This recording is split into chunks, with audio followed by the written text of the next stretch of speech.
mall road रे आमर एठी बुलाबुली सरी नथिला काहेकि ना मॉल रोड रो सौंदर्य देखि आमे एठी रही जाइथिलु आ जेहेतु लंच टाइम क्रॉस करि जाइथिला भाबिथिलु आज किछटा स्ट्रीट फूड एक्सप्लोर करिवु तो सेठी आमे पहुंच जाइथिलु गरमा गरम छोले भटुरे एटा तो छोले नथिला मटर तरकारी ही थिला मो खाइबार एक्सप्रेशन रो जानि परथिबे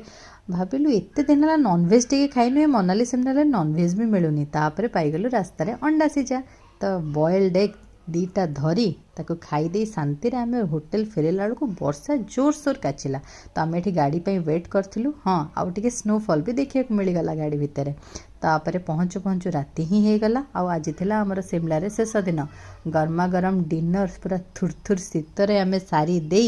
शांति रे सोई पइलु कारण सकाळु हमर जीवार थिला भुवनेश्वर आम एयरपोर्ट रे पहुँची पुणी दमादम आम खाया स्टार्ट करदेलु मानस खाइले डोसा मु खाइली नूडल्स आ मन दुखरे आमको भुवनेश्वर जीवार थिला कहीं आम ट्रिप सरीगला तापर ऑफिस आ काम टेंशन सरीगला रही